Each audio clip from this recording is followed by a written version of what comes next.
السلام عليكم ورحمة الله وبركاته. اخواتنا حبايبنا طلاب ثالثة ثانوي، ازيكم عاملين ايه؟ يا رب تكونوا بخير، يا رب الدنيا تبقى ماشية معاكم تمام التمام. النهارده بقى محاضرة من أروع المحاضرات اللي عندنا النهارده. هنبتدي النهارده هنشرح الستوري بتاعتنا، ستوري لذيذة سهلة ومغذية. تعالى يلا كده نشوف الستوري بتقول ايه.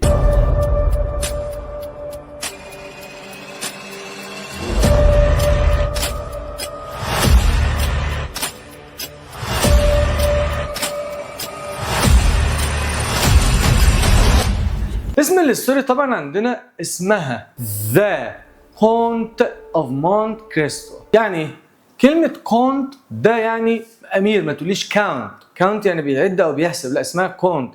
زي كلمة اسمها كونتيس اللي هي الأميرة أو الكونتيسة. مونت كريستو هنعرف بقى، أنا مش عايز بص أعمل لك الأحداث، مش عايز أحرق لك الأحداث. المهم إحنا النهاردة هناخد 4 characters. لازم حضرتك تبقى عارف الشخصيات عشان تبقى عارف مين بيودع على فين. هم 4 شخصيات لزاز النهارده وسهلين، الدنيا جميل في الجميع.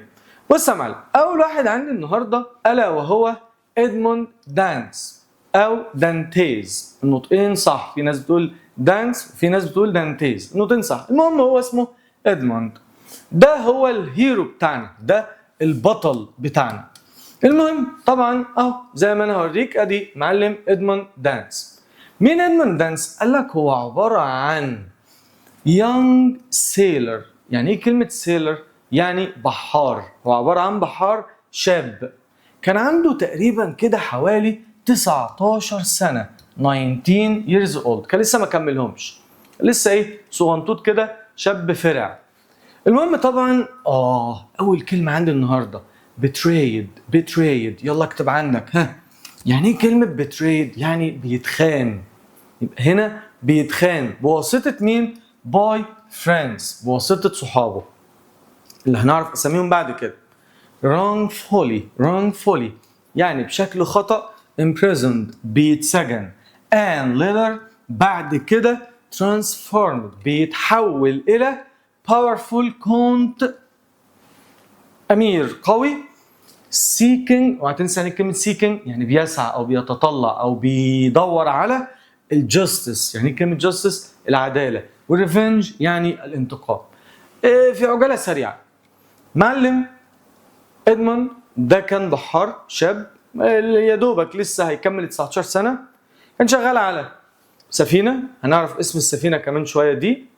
وطبعا كان شاب طموح وشاب كده، بص الحياة قدامه جميلة جدا.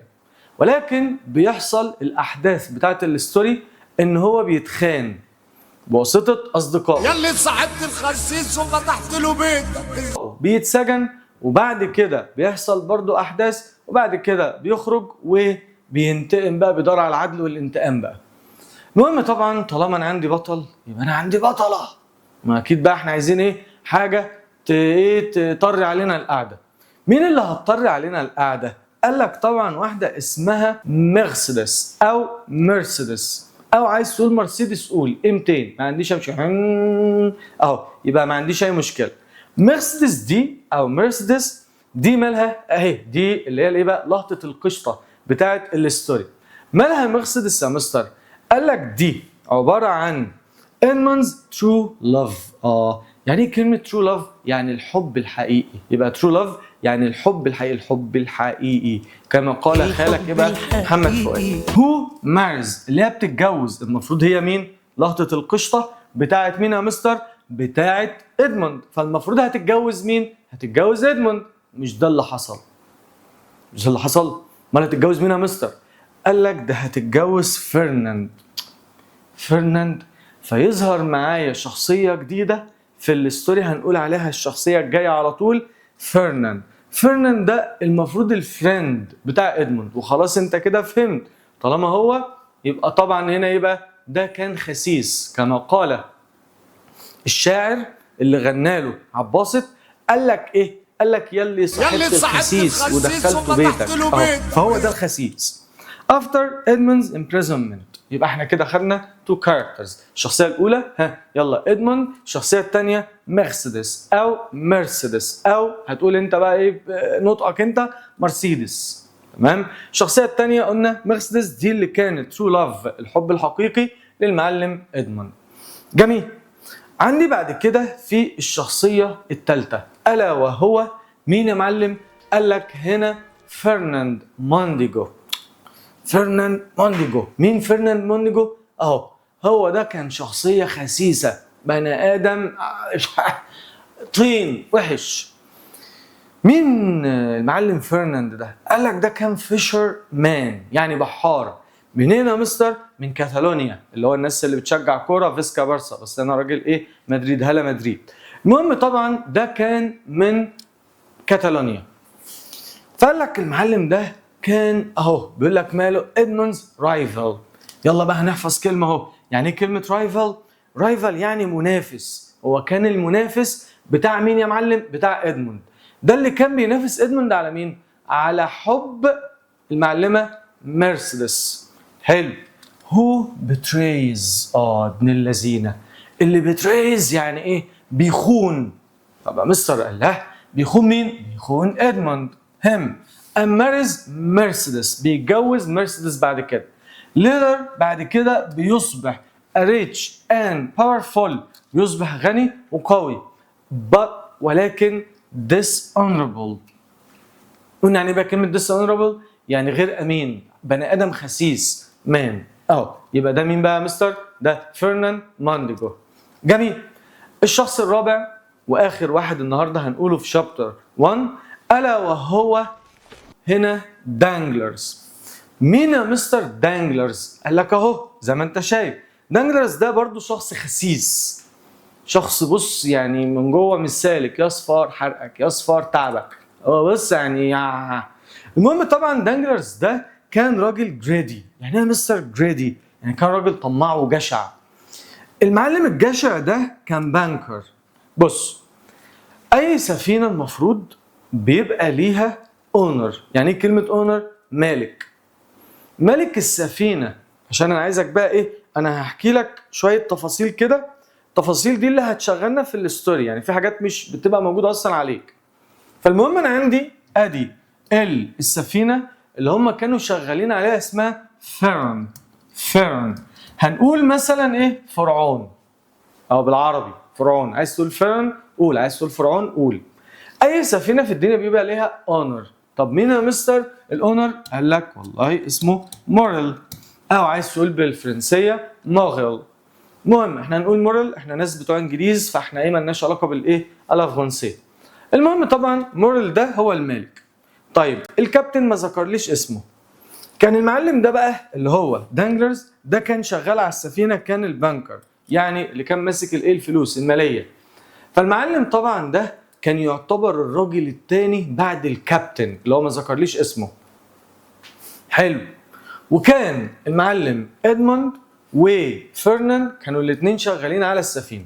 اي سفينه بيبقى عليها الكابتن اللي هو القبطان، وكوك مثلا طباخ، ودكتور، والفيشر من اللي هم الصيادين والكلام ده كله. فهم ايه بالنسبه بقى للسفينه دي كان عليها البنكر. طب ليه يا مستر في بنكر؟ هقول لحضرتك. عشان السفينه دي كانت سفينه تجاريه. يعني ايه تجاريه؟ يعني بتبيع وبتاخد بضايع والكلام ده كله. اللي هي بقى اللي هي بتلف حوالين الدنيا كلها، او بتلف في العالم كله عشان تبيع وتشتري. جميل؟ اوكي. فالمعلم ده هو اللي كان ماسك الماليه اللي هناك. تمام. طيب قال لك طبعا الاحداث دي بتحصل في السيتنج بتاعتها القرن ال 19. القرن 19 ده بتحصل في مدينه اسمها مارسي. طبعا مارسي بالعربي هتبقى مارسيليا. حلو. او نقول ايه؟ مارسي. جميل. قال لك طبعا انت عارف مارسيليا دي فين بقى؟ مارسيليا دي فين يا ادم؟ عارف ولا لا؟ مش عارف؟ ادم مش عارف. ماشي. ما ده الدوري الفرنسي ولا ايه؟ مارسيليا اسمها ايه دي؟ باريس سان جيرمان وموناكو. ايوه الله ينور اهو بدات تجيب. يبقى مارسيليا دي فين بقى يا اخوانا؟ مارسيليا دي فين بقى يا مدام؟ في فرنسا. في فرنسا. ايوه كده، اديله ادي. حلو. يبقى دي الاحداث بتاعتنا بتدور يا مستر في فرنسا. فرنسا القرن ال 19. يحضرني في القرن ال 19 كان مين؟ نابليون بونابرت. فاكرينه؟ اللي كنا بنقول ايه بقى؟ كان في كده هك ومك يقول لك ايه؟ نابليون بونابرتع. طب ليه سميناه نابليون بونابرتع؟ لانه كان بيبرطع في كل حته. المهم لكن المعلم نابليون ده وقتها كان اتخذ على قفاه وكان اتنفى من فرنسا. وطبعا لما طلعوه بره فرنسا هنا بيبقى في نظام جديد هو اللي بياخد الحكم الفرنسي، وبالتالي كانوا مرعوبين وخايفين، لان اكيد طالما انا نفيت شخص فاكيد ليه بقى اتباع فولورز وليه انصار. الاتباع والانصار دول بيبقوا مخلصين للراجل ده لانهم بيبقوا مؤمنين بفكره. فالنظام الجديد اللي في فرنسا وقتها كانوا خايفين من نابليون ومن الفكره دي وقتها. حلو. فاي حد بيقفشوه بيحطوا عليه بيتسجن وبيودوه ورا الشمس. مستر الكلام ده ماله مال الستوري؟ هقول لك كمان شويه، افتكره هفكرك بيه كمان شويه، هو مش موجود في اصلا في في الكتاب، بس انت لازم تعرفه عشان تفهم الاحداث ماشيه ازاي. المهم يبقى احنا كده يلا بقى فكرني، انا عندي كام حد بقى يا اخوانا؟ ها 4. يلا ها قلنا مين؟ ادموند. ومين الحته بتاعته؟ قلنا مرسيدس او مرسيدس، اللي انت عايز تقول قول يا معلم. بعد كده قلنا هنا عندي فرنان مونديجو، ده كان راجل خسيس، او ده اللي ايه يلا صاحبت الخسيس ودخلته بيتك. المهم وعندي طبعا مين كمان؟ دانجلرز، وده كان البنكر. ده كده بالنسبه للشخصيات. انت حضرتك فهمت الشخصيات؟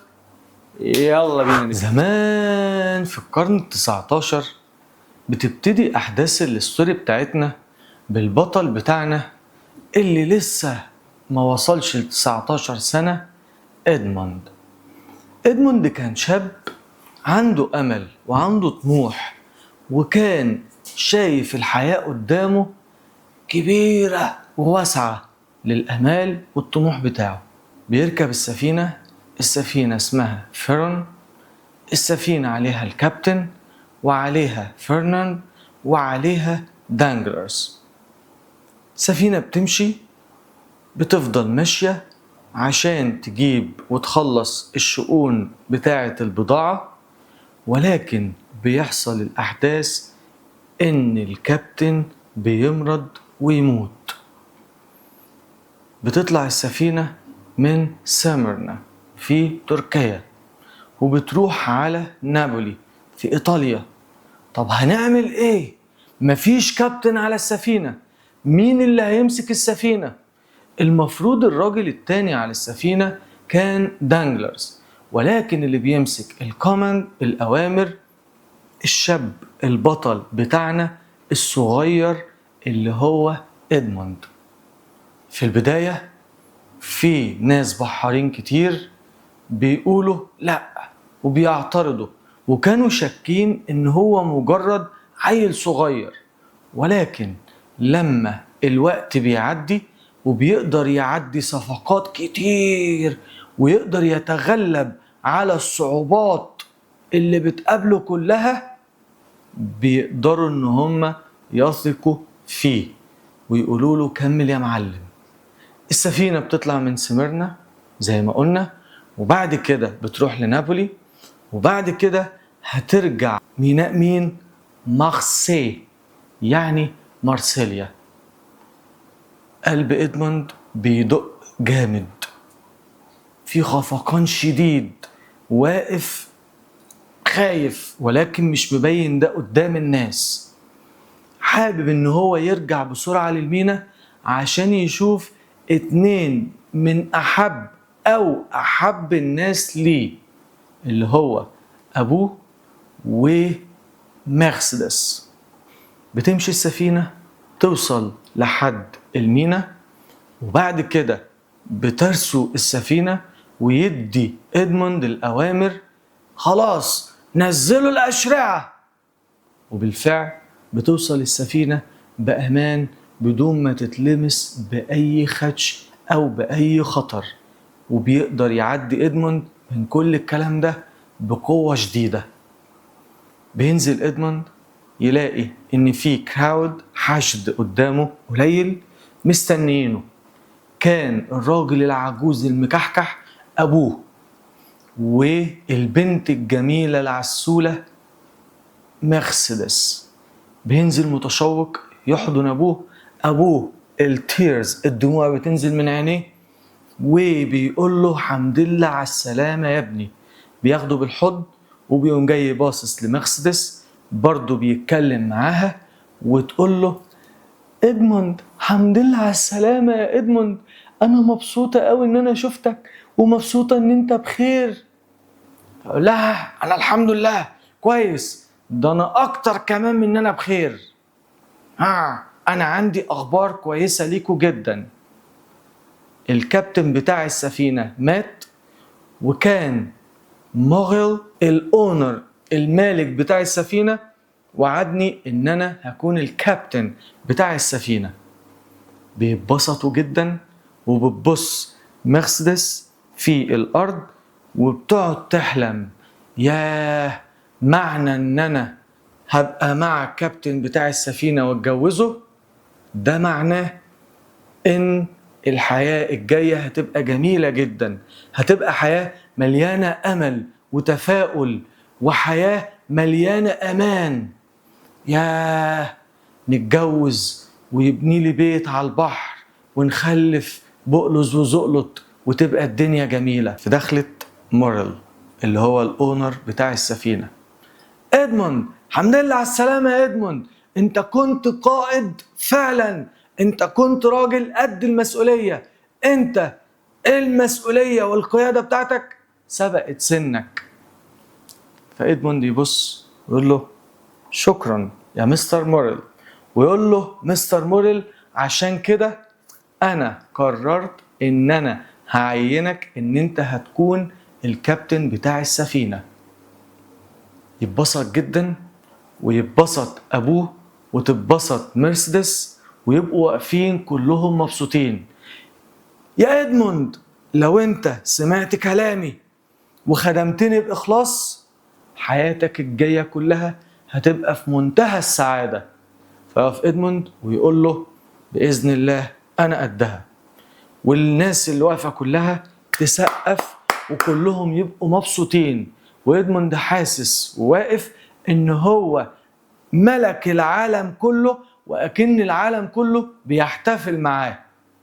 من بين الحشد اللي كانوا واقفين كان في الاتنين دول كان واحد منهم واقف عمال ماسك الغضب بتاعه ومتضايق قوي. ازاي ده يحصل؟ ازاي؟ مين الشخصية دي؟ واحد فيشرمان من كاتالونيا واسمه فرناند مونديجو، وده اللي احنا قلنا عليه كان بيحب مرسيدس وكان عايز يتجوزها من زمان، ولكن دلوقتي خلاص بما ان ادموند هيبقى الكابتن بتاع السفينة فكده مفيش مرسيدس. التاني اللي كان واقف كان دانجلرز ده كان شغال على السفينة البانكر، وده اللي كان ماسك المالية هناك في السفينة، وطبعا متضايق جدا لأنه هو المفروض هو الراجل التاني، فبالتالي كان عايز هو اللي يمسك الكابتن بتاع السفينة، ودلوقتي هيبقى مجرد تحت أوامر عيل صغير بالنسبة له ما حصلش 19 سنة وهو ادموند. بص لادموند كده بابتسامة خفيفة وما بينه وما بين نفسه ما تفرحش يا ادموند باللي انت فيه ده دلوقتي، الايام جاية وهنشوف هتفضل تضحك لحد امتى. بياخد بعضه ادموند وبيمشي هو وابوه ومرسيدس. بيوصلوا البيت، ولكن اول لما بيوصلوا البيت ادموند بيبص على البيت ما فيهوش لقمة، الدنيا هناك عند ابوه بايظة تماما. ايه يابا ايه الفقر اللي انت عايش فيه ده؟ قال له يا ابني انا للأسف الشديد معيش اي فلوس خالص، تكاد تكون الحياة عندي منعدمة. انت كان عليك دين للجار بتاعنا وانا اضطريت ان انا اسدده، وطلعت كل الفلوس اللي معايا اديتها له. خلاص انا دلوقتي مش معايا اي فلوس. يابا ما تزعلش، انت ومالك لأبيك، يابا خد كل الفلوس اللي انا كسبتها من الرحلة بتاعتي، وبإذن الله الحياة الجاية هتبقى في منتهى السعادة وهتبقى في منتهى الهنا. بيتبسط ابوه وبيقول له ياه لو امك كانت عايشة دلوقتي كانت هتبقى proud of you، فخورة بيك جدا زي ما انا فخور بيك دلوقتي. يطلع إدموند هو ومرسيدس بيتمشوا على البحر ويبتدوا يتكلموا في الأحداث اللي هتحصل للجواز بتاعهم. طبعا قامت جاية مرسيدس حطت راسها على كتف إدموند.